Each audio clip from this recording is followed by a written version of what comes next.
கழகத்தின் தலைமை செயற்குழு உறுப்பினர் சட்டப்பேரவையின் முன்னாள் நன்றியை தெரிவித்துக் கொள்கிறேன். சில ஊர்களுக்கு சென்று உரையாற்ற வேண்டும். கலைமணி இளைய பாரதி அவர்களே, தம்பி வரகூர் காமராஜ் அவர்களே, தம்பி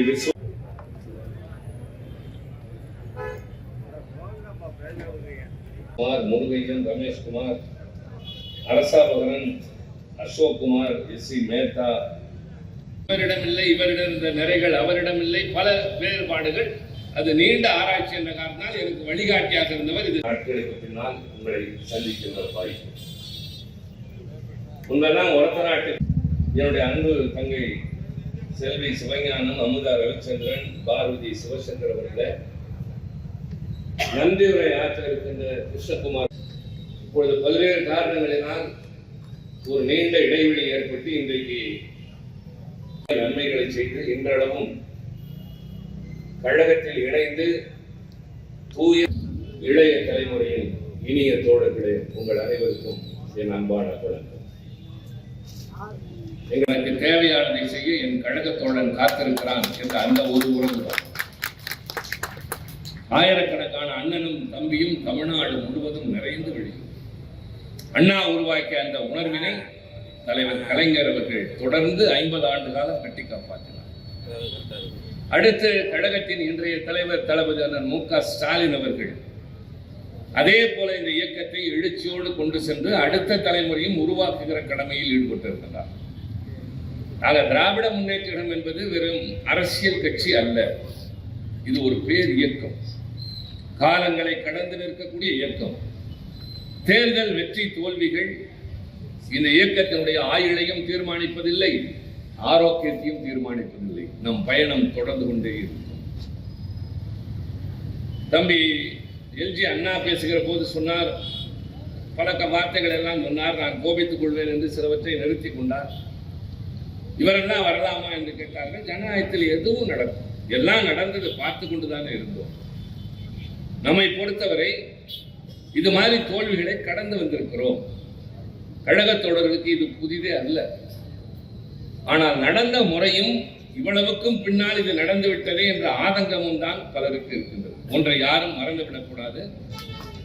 இன்றைக்கு ஆட்சியாளர்கள் மீது மக்கள் அதிகமான வேட்கை கொண்டு, அதிகமான பற்று கொண்டு, நம்பிக்கை கொண்டு இவர்கள் தான் ஆள வேண்டும் என்று வாக்களித்தார்களா என்றால் இல்லை.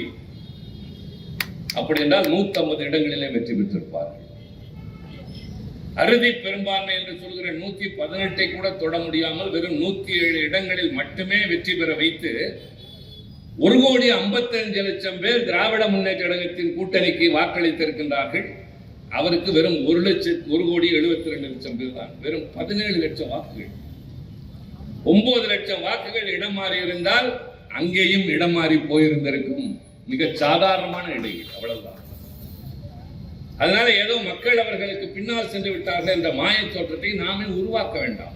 இன்றைக்கு தன்னை தக்க வைத்துக் கொள்வதற்கு நம்மிடம் இருந்தவர்களை ஒவ்வொருவரையும் சேர்த்து சேர்த்து பலரை ஈர்த்து பல வகைகளிலே அவர்களை கொண்டுதான் இன்றைக்கு அவர்களால் இந்த ஆட்சியை நிலைநிறுத்திக் கொள்ள முடியும் என்ற நம்பிக்கை இருக்கிறது.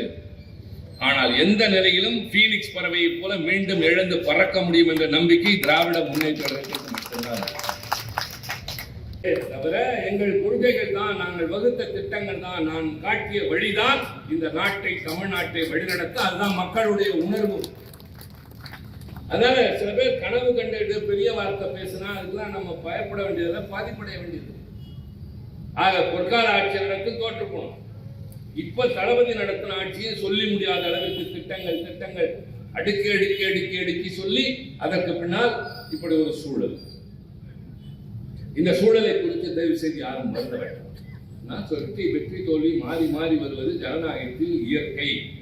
அதை தாங்கிக் கொண்டு தொடர்ந்து செல்கிறவன் தான் உண்மையில் கள போராளி, கள வீரன். அவன் தான் கலைஞரின் தொண்டன்.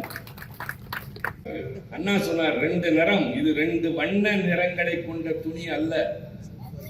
இந்த சமுதாயத்தில் சாதி சமய வேறுபாட்டால் பொருளாதார ஏற்றத்தாழ்வால் மண்டி இருந்த இருள், அதை போக்குவதற்கு பல பேர் ரத்தம் சிந்தினார்கள். நம் முன்னோடிகள் அதன் அடையாளமாக நம் வழியாக வாதி சிவப்பு. தம்பி, நீயும் நானும் சேர்ந்து போக்க வேண்டிய இருள் மிச்சம் இருக்கிறது. அதன் அடையாளம் மீதி பாதி கருப்பு. நம் உழைப்பால், இரத்தத்தால், வியர்வையால் அந்த இருள் மறைகிற போது முழு சிவப்பாக மாறும் அப்படின்னு சொல்லிதான் உருவாகும். இந்த மாதிரி ஒரு பொருள் பொதிந்த கொடியை காட்டுங்க பார்ப்போம், எந்த கட்சியா இருந்தாலும் சரி. அடுத்து அவர் செஞ்ச முக்கியமான காரியம், நான் இங்க சொல்லலாம், ஒன்றை மட்டும் சொல்றேன்.